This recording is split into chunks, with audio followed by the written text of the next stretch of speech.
Hello everyone, welcome back to Excel Learning. This is your digital learning platform, and today we are going to learn a story Indigo written by Satyajit Ray. This particular story is a part of ISC class 12. Okay, so before starting this story, we need to know something about the author. Who is Satyajit Ray? So please open at page number 163. About the author में आ जाओ. Satyajit Ray, he was born on 2 May 1921 in Calcutta, now Kolkata. जब भी आप लोग answer लिखोगे कैलकाटा लिखोगे, क्योंकि स्टोरी में कैलकाटा दिया हुआ है, और ब्रैकेट में कोलकाता ज़रूर मेंशन कर देना. And he died on 23 April 1922. Kolkata में उनका देहांत हुआ है. बंगाली मोशन पिक्चर डायरेक्टर था वो. ओके, राइटर थे, इलस्ट्रेटर थे, who bought the Indian cinema to world recognition with Pather Panchali 1955. Pather Panchali was written by Bibhutibhushan Bandopadhyay. बहुत ही अच्छा एक स्टोरी है, आप लोग पढ़ सकते हो. The song of the road and its two sequel known as Apu trilogy. Okay, as a director, Rai was noted for his humanism, his versatility, and his detailed control over his films and their music. He was one of the greatest filmmakers of 20th century. Important point है. Okay, he was one of the greatest filmmakers of 20th century. और भी बहुत से information दिया हुआ है, आप लोग वो पढ़ लेना. अभी हम लोग डायरेक्ट स्टोरी पे चलते हैं. ओके, इंडिगो देखो. फर्स्ट ऑफ ऑल, ये जो स्टोरी है ये एक फर्स्ट पर्सन नैरेटिव है. First person narrative. अनिरुद्ध नाम का जो कैरेक्टर है, अनिरुद्ध बोस, ये खुद ये स्टोरी एक्सप्लेन करे हम लोग को. ठीक है, तो बहुत सारे एमसीक्यू यहाँ से आता है. ज़्यादा लेंदी वीडियो मैं नहीं करूँगा, देखते हैं जितना मतलब 20-25 मिनट के अंदर जितना हो सके मैं उतना करवा दूंगा आज. ठीक है, देखो. My name is Aniruddha Bose, I am 29 years old. मैं जो टिक मार्क कर रहा हूँ वो सब मार्क करते रहना है, एमसीक्यू के तौर पे आ सकता है. Okay, so my name is Aniruddha Bose. I am 29 years old and a bachelor. For the last 8 years, I have been working in an advertising agency in Calcutta. 8 साल से वो काम कर रहा है. कहाँ पे? एक एडवर्टाइजिंग एजेंसी कोलकाता में. ओके, 8 साल से. With the salary I get, I live in a reasonable comfort in a flat in Sardar Shankar road. तो उनका फ्लैट कहाँ पे है? सरदार शंकर रोड पे उनका अनिरुद्ध बोस का एक फ्लैट है. The flat has 2 south facing rooms. उसमें 2 BHK फ्लैट है जिसमें 2 रूम है south facing, and is on the ground floor. और ग्राउंड फ्लोर में है उनका flat. 2 years ago I bought an ambassador car which I drive myself. So 2 साल पहले उन्होंने एक एम्बेसडर कार खरीदा था. ओके, एम्बेसडर कार देखो आप लोग की स्क्रीन में दिखा रहा है. I do a bit of writing in my spare time. यानी कि वो जब फ्री रहता है तब वो कुछ राइटिंग वगैरह भी कर लेता है. 3 of my stories have been published in magazines. कितने स्टोरी पब्लिश हुआ है? 3 स्टोरी उनका मैगजीन में पब्लिश भी हुआ है. And have been well appreciated by my acquaintances. Acquaintances मतलब जान पहचान का जो लोग है, उन लोगों ने बहुत अप्रिशिएट किया है. तो यहाँ पे एक्चुअली सेंस ऑफ ह्यूमर है. ओके, यहाँ पे सेंस ऑफ ह्यूमर है कि मैंने यहाँ पे जो स्टोरीज मैंने लिखा है उसमें से 3 पब्लिश भी हुआ है, लेकिन जो मुझे जानते हैं उन लोगों ने बस बहुत अप्रिशिएट किया है, बाकी लोगों ने अप्रिशिएट मुझे नहीं किया है. But I know I can not make a living by writing alone. तो उनको ये पता है कि मैं सिर्फ राइटिंग करके, पोएम्स वगैरह लिख के, स्टोरी वगैरह लिख के मैं अपना रोजी रोटी नहीं जुगाड़ कर सकता हूँ. ठीक है, so the very first stanza gives us a lot of information about the speaker, who is Aniruddha Bose. 29 year उनका एज है, बैचलर है, 8 साल से एडवर्टाइजिंग कंपनी में काम कर रहा है. ठीक है, जो सैलरी उनको मिलता है, एक रीजनेबल कंफर्टेबल लाइफ वो लीड कर रहा है. सरदार शंकर रोड पे उनका फ्लैट है, जो फ्लैट ग्राउंड फ्लोर में है और 2 साउथ फेसिंग रूम है. 2 साल पहले उन्होंने एक एम्बेसडर खरीदा है जो वो खुद चलाते हैं, और जब फ्री रहते हैं वो तो थोड़ा बहुत लाइक स्टोरीज वगैरह भी लिखते हैं. और 3 स्टोरी पब्लिश भी हुआ मैगजीन पे, लेकिन उन्हें पता है कि स्टोरी लिख के उनका कमाई उतना अच्छा नहीं होगा. Okay, For the last few months, I have not been writing at all. Instead, I have read a lot about indigo plantation in Bengal and Bihar. तो लास्ट कुछ महीनों से मैं कुछ लिख नहीं रहा हूँ, हालांकि मैं पढ़ रहा हूँ. और इंडिगो प्लांटेशन बंगाल में या बिहार में, ओके, बंगाल और बिहार में 19th सेंचुरी में जो इंडिगो प्लांटेशन हुआ था, आप लोग हिस्ट्री में ज़रूर पढ़े होंगे, उसके बारे में मैंने पढ़ा है। I am something of an authority on the subject now. That means right now he has a good grip on the subject. Indigo plantation वो इतना पढ़ा है इस कुछ महीनों में कि उनका एक ग्रीप आ गया है इस टॉपिक पे। How the British exploited the poor peasants, peasant मतलब फार्मर, ओके, कैसे ब्रिटिश पुअर फार्मर को एकदम एक्सप्लॉयट कर दिया है। How the peasants rose in revolt, कैसे उन लोगों ने पीजेंट रिफॉर्मर ने विद्रोह किया है। And how finally with the invention of synthetic Indigo in Germany, यहाँ से एमसीक्यू आ सकता है, सिंथेटिक इंडिगो कहाँ पे हुआ था, जर्मनी में। The cultivation of indigo was wiped out from our country. All this I know by heart, यानी कि अभी उनको क्या पता है, सब कुछ पता है इंडिगो प्लांटेशन के बारे में कि कैसे ब्रिटिश जो थे वो पुअर फार्मर्स को इंडिया का एक्सप्लॉइट किया था, कैसे सारे फार्मर्स लोग विद्रोह किया था, और कैसे जब सिंथेटिक इंडिगो आ गया जर्मनी से तब कैसे हमारे इंडिया में इंडिगो कल्टीवेशन पूरा बंद हो गया। ये सब he knows by heart, that means बहुत अच्छे से वो उन्होंने पढ़ा है। It is to describe the terrible experience which instilled in me this interest in indigo that I have taken up my pen today. तो आज मैंने अपना पेन लिया है बस यही लिखने के लिए, इस इंडिगो के ऊपर मेरा एक टेरिबल एक्सपीरियंस हुआ है। How was the experience? The experience was terrible. तो वो कैसा मेरा एक्सपीरियंस हुआ है, या फिर कहाँ पे हुआ है, या फिर क्या एक्सपीरियंस हुआ है, यही लिखने के लिए आज मैंने पेन उठाया है। ठीक है, देखो, at this point I must tell you something about my past. तो अब मैं अपना एक्सपीरियंस आप लोगों के साथ शेयर करूं, उससे पहले मुझे आपको मेरे पास्ट के बारे में कुछ बताना होगा। My father was a well known physician in Monghyr. Okay, Monghyr में मेरा फादर जो थे, मेरे पिताजी जो थे, वो एक वेल नोन फिजिशियन थे। एमसीक्यू मार्क कर लेना। अ टाउन इन बिहार, मोंगेर कहाँ पे है, बिहार में है।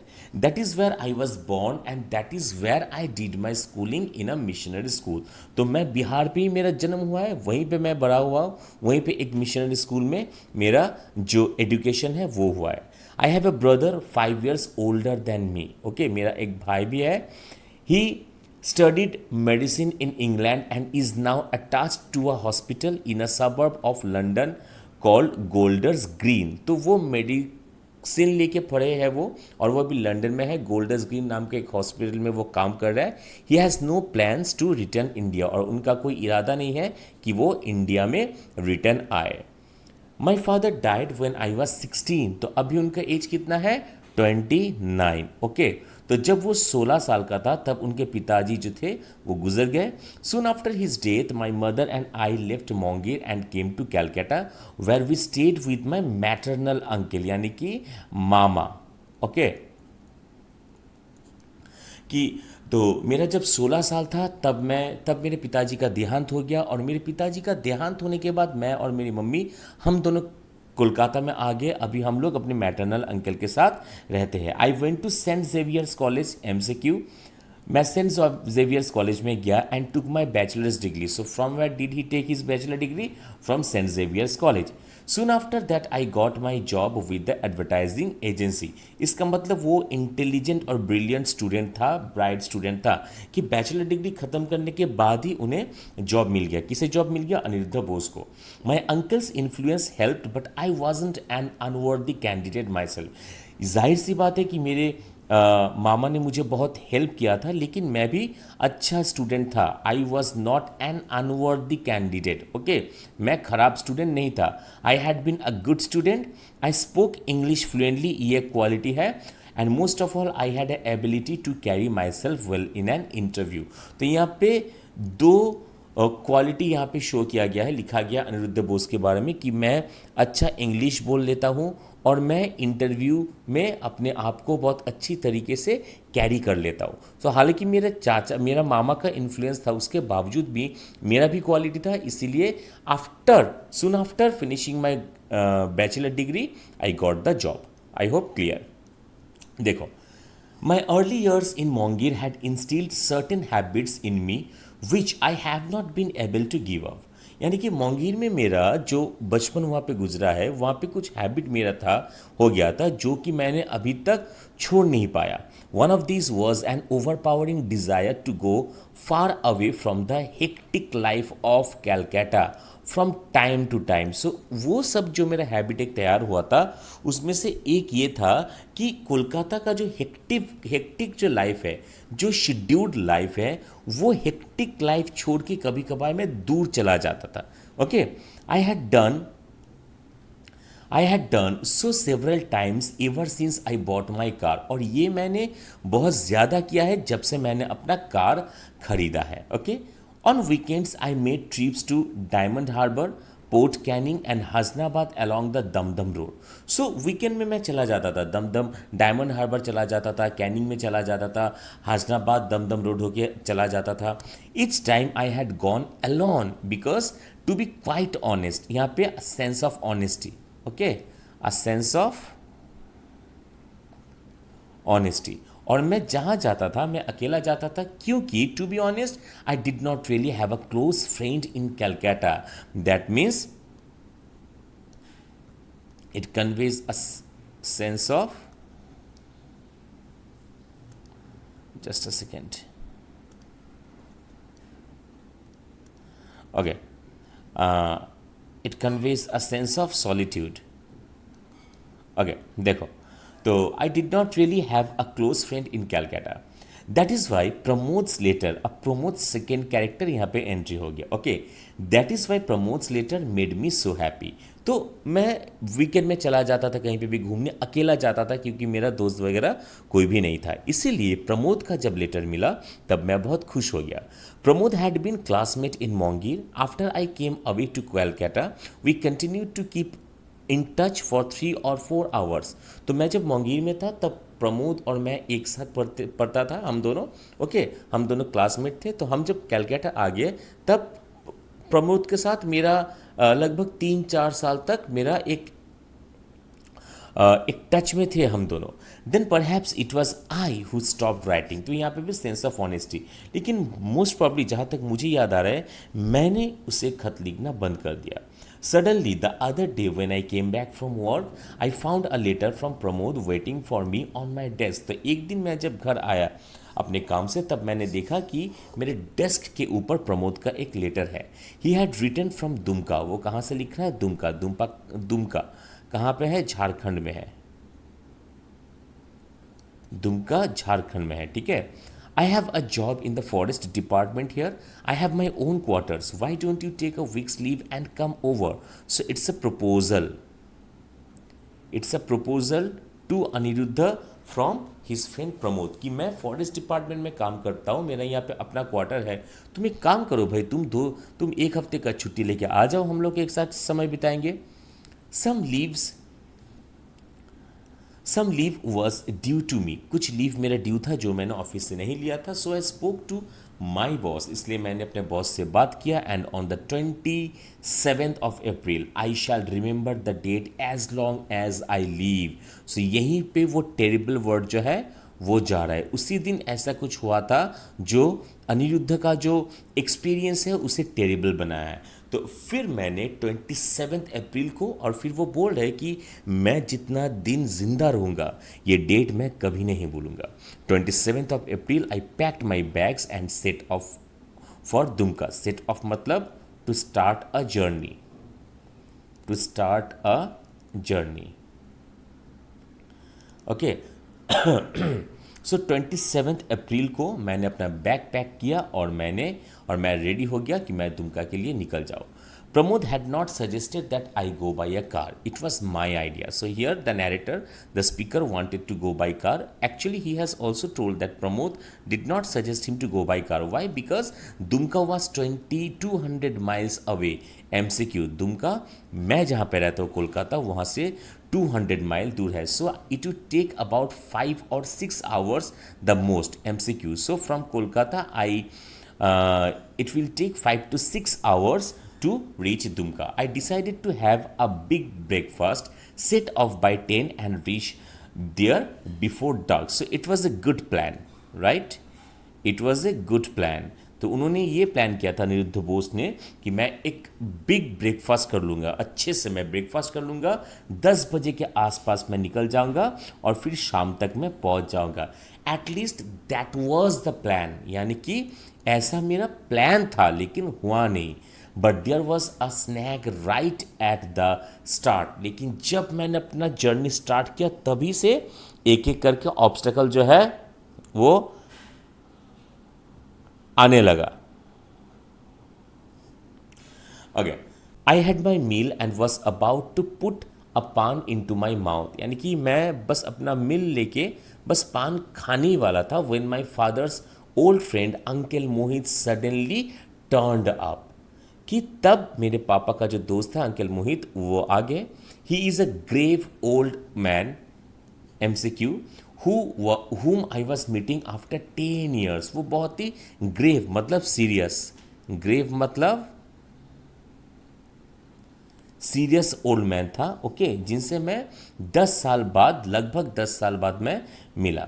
So there was no question of giving him short swift. So जाहिर सी बात है कि मैं बस 2-3 बात करके मैं वहाँ से नहीं जा सकता था। I had to offer him tea and listen to him chat for over an hour. मैंने उन्हें चाय ऑफर किया, that means he is very gentle Anirudh Bose, और फिर उनके साथ मैंने घंटों तक बात किया। I saw uncle Mohit off and shoved my suitcase and bedding into the back seat of my car. Just then my ground floor neighbour Bhola babu walked up with his 4-year-old son Pintu in a tow. कि फिर uncle मोहित चला गया, ठीक है, मैं अपना backpack सब कुछ गाड़ी में रख के मैं बस स्टार्ट करने ही वाला था, तभी ग्राउंड फ्लोर से भोला बाबू आ गया, उनके 4 साल का जो उनका बेटा है पिंटू को लेके, ठीक है। Where are you off to all by your self, Bhola Babu asked. अरे भाई कहाँ जा रहे हो आप Anirudh? When I told him, he said with some concern, a sense of tension, a sense of tension, okay, but that's a long way, should not you have arranged for a driver? अरे तुम दुमका जा रहे हो, वो 200 mile दूर है, आपने driver का व्यवस्था किया कि नहीं? I said I was a very cautious driver my self, मैंने कहा कि मैं खुद बहुत ही कॉशस एक ड्राइवर हूँ, and that I had taken such care of my car that it was still as good as new, और मैं अपना कार का ऐसा मेंटेनेंस करता हूँ कि वो अभी भी नया है। So there is nothing to worry about, तो आप बस चिंता मत करो। Bhola babu wished me luck and went into the house. I glanced at my wrist watch before turning the ignition key, it was 10 minutes past 11, तो लगभग 1 घंटा late से चल रहा है। कौन? Anirudh. Although I avoided Howrah and took the Bali Bridge road, it took me an hour and half to reach Chandan Nagar. So Chandan Nagar पहुंचने में 1.5 घंटा लग गया। Driving through dingy towns, these first 30 miles were so dreary that the fun of a car journey was quite lost. तो पहला 30 mile का जो journey था वो इतना ज़्यादा हेक्टिक था कि कार जर्नी का जो मज़ा है वो एकदम बेकार हो गया। But from there on as the car immersed into open country the effect was magical, लेकिन जब कार ओपन कंट्री में गया तब उसका इफेक्ट एकदम मैजिकल था। Where in the city did one get to see such a clear blue sky free from chimney smoke and breathe air so pure and so redolent of the smell of the earth. वो बोल रहा है कि वहाँ पे nature इतना अच्छा था, एकदम स्काई पूरा खाली था। तो वो बोल रहा है अनिरुद्ध बोस कि शहर में किसे ये चांस मिलता है कि इतना अच्छा एक ओपन स्काई देखे जहाँ पे चिमनी का धुआं नहीं है और ब्रीथ एकदम फ्रेश एयर आप ब्रीथ कर सकते हो। At about 12:30 as I was nearing Bardhaman, मैं जब बर्धमान पहुँचने वाला हूँ, I began to feel the consequence of having eaten so early, तब मुझे भूख लग गया। Hungry, I pulled up by the station which fell on the way, went into a restaurant and had a light meal of toast, omelette and coffee. MCQ, तो बर्धमान में जब पहुंचने वाला था वहाँ पे मैंने ब्रेकफास्ट किया। क्या ब्रेकफास्ट किया? Toast, omelette and coffee. Okay, then I resumed my journey. I still had 135 miles to go. So total 200 mile था, अभी भी 135 माइल उनको जाना था, यानी कि 65 miles he has already journeyed. Clear? 20 miles from Bardhaman, there was a small town called Panagar. MCQ, okay? There I had to leave the Grand Trunk Road and यानी कि GT रोड कहा जाता है शॉर्ट में GT road and take the road to Ilam Bazar.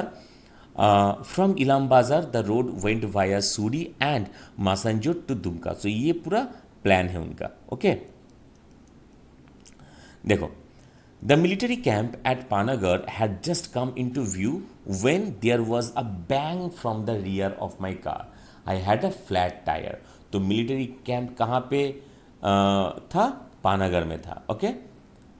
I got down, I had a spare tire and could easily fit it. तो मेरे पास एक spare tyre था और मैं अपना जो गाड़ी का टायर वो खुद से फिट कर सकता था. The thought that other cars would go whizzing by their occupants laughing at my predicament was not a pleasant one. Nevertheless, I brought out the jack from the boot and set to work. Okay? तो लेकिन मेरे दिमाग में ये भी आया था कि मैं वहाँ पे अपना गाड़ी का टायर चेंज करूँगा और क्या होगा, सारा यहाँ पे जितना गाड़ी यहाँ से पास होगा सब मुझे देख के हंसेगा. ये सब मेरे दिमाग में था. उसके बावजूद भी मैंने सारा जो टूल्स है वो निकाला और अपना काम करने लगा. Set to work. ओके, आज इस वीडियो में हम लोग इतना तक ही करेंगे. बाकी जो पार्ट है वो नेक्स्ट वीडियो में करेंगे. तो फिर मिलता है नेक्स्ट वीडियो में. Tata bye bye, see you and Jai Hind.